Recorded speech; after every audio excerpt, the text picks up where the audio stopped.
So ito po yun. Pagharap pala yung video malakas yung yung tawag, yung light. Ito po itsura. Dahil nabagsakan ng malakas ng ulan ngayong araw, ngayong hapon po.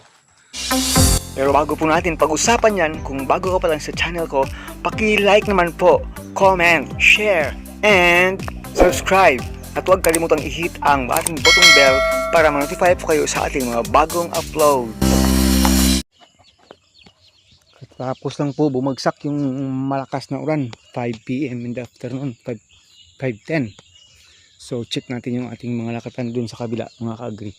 Pagkatapos po bumagsak talaga ng malakas na ulan, ngayon lang. At dito po tayo kasi matutulog ngayon sa farm dahil sa mga ginawa nating trabaho.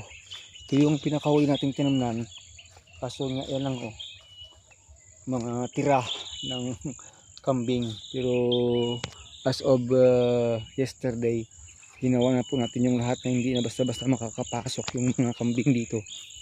At marami pong dapat ma-replanted. Ito buhay pa dito. Dito wala na. So magre-replant din tayo niyan next week siguro, mga ka-agri. Pero check lang natin dun sa kabila yung mga namumunga na nating mga saging.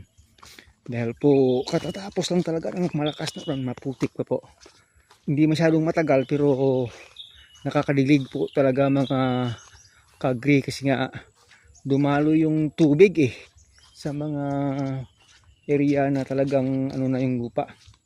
Pero siguro sa mga kanal-kanal dito sa kabila, dahil malalaki po yung bitak, hindi yun makakadaloy basta-basta yung tubig. Dahan-dahan tayo, medyo maputik na talaga. So medyo makulimlim na yung panahon, mga ka-agri. Ito po. So ito yung ating taniman dito. Nako, malamang bukas napakaganda po ng itsura nito, mga ka-agri, kasi nga makakahigop na naman ng tubig. May mga bunga dito na bukas pabagutin na lang natin yan. Nakahigop ko kasi ng tubig. So ito po itsura, update ko lang po kayo, mga ka-agri. Iba yung iba yung ambience ng saging natin pag naulan na ng malakas. Dahil mayroon tayong bagyo ngayon, papasok pa lang ng par. Yung ulan po kanina po ay hindi pa yun ng bagyo. Malayo po yung bagyo. Siguro trough lang niya nakaabot dito.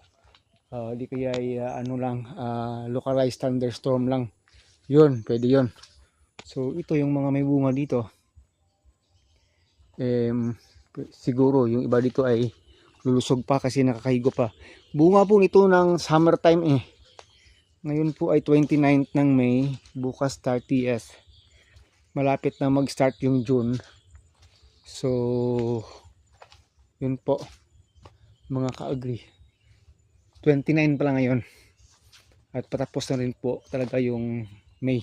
Malapit na. Ito po itsura. Update po natin. Yun po. Grabe yung tingnan nyo yung mga ng tulo ng ulan sa bunga na hindi nabalot. Pero yan lang po, hindi na yan iitim pa masyado. Talagang ganyan lang po talaga ang magiging itsura niyan.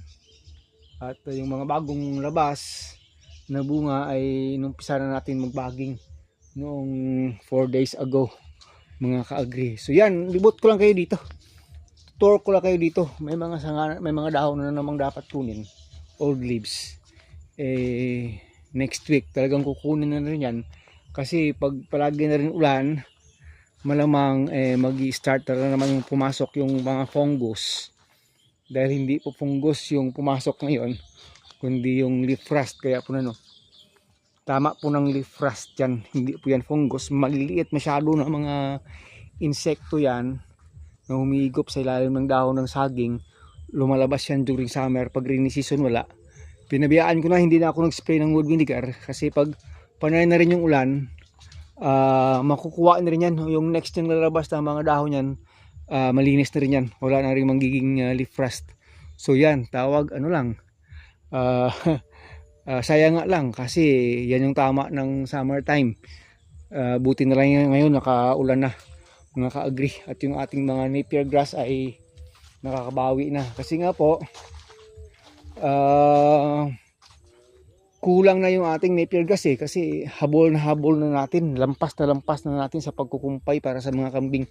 Araw-araw pa naman, nagkukumpay tayo ng Napier gas para po talaga pang additives, additional sa kinakailangan ng ating kambing sa araw-araw. Kasi nga po kulang yung damo sa ating mga pastulan, ubos eh. Said na said. So Napier gas yung ating pantulong talaga. So yun po. At naglagay tayo kahapon ng konting abono nito na triple 14. Dahil nabasa ngayon, makakahigop na sila ng konting abono. Pang ano lang talaga, pang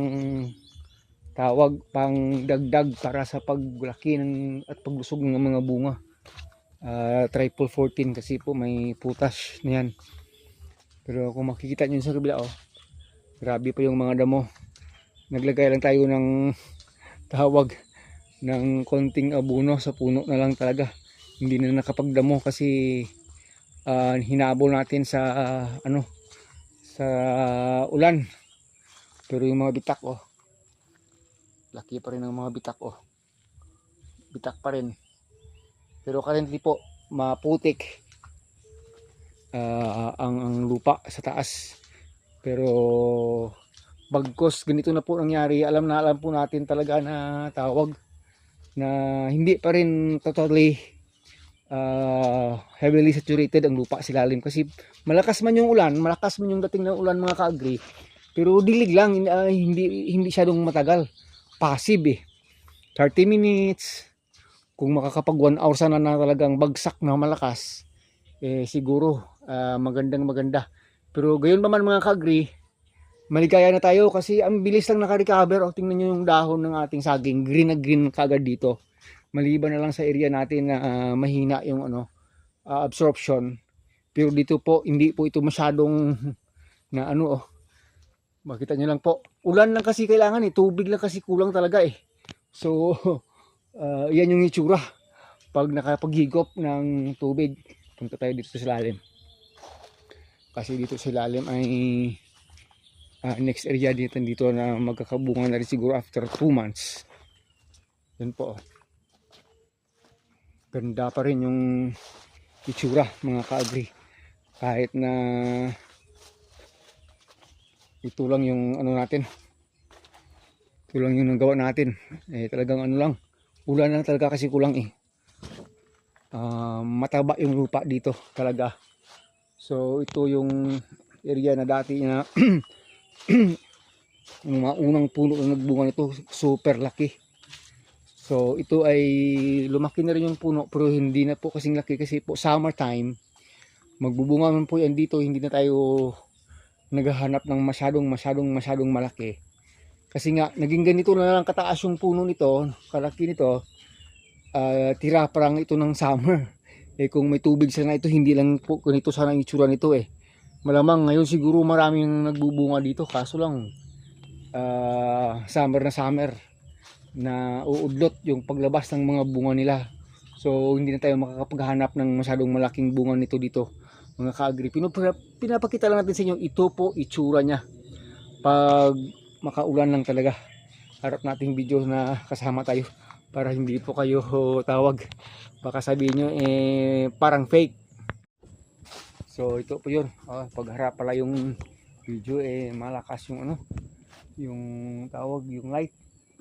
Ito po itsura dahil nabagsakan ng malakas ng ulan ngayong araw, ngayong hapon po mga ka-agri. So pasalamat tayo sa Panginoon, at long last malapit nang mag-umpisa talaga yung tag-ulan na makapagdilig ng ating mga tanim dito sa bukid natin, nang makabawi na tayo.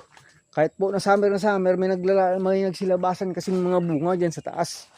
So pwede pa rin na magkaroon tayo ng harvest. Last week na pag-harvest po tayo 50 kilos 50 plus. So yun lang, 50 kilos at 65, mga 3.5 na rin, higit 3.5 na rin. Kung may weekly tayong ganun sana pero within this week po mayroon pa naman tayong ma-harvest. siguro aabutin na rin ulit ng mga 50 kilos mga kaagri.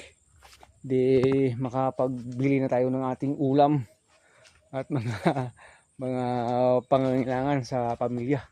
Dahil farming po kasi talaga yung ating ginusto sa buhay at lakatan planters tayo. So yun mga kaagri, maraming salamat po. Hanggang dito na lang po nag-update po tayo dito sa ating taniman ng lakatan pagkatapos po ng malakas na ulan.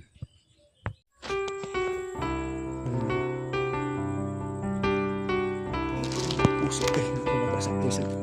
Kunin ko na lang itong puso na bukas na siguro. Hindi pa talaga nalinisan sa taas.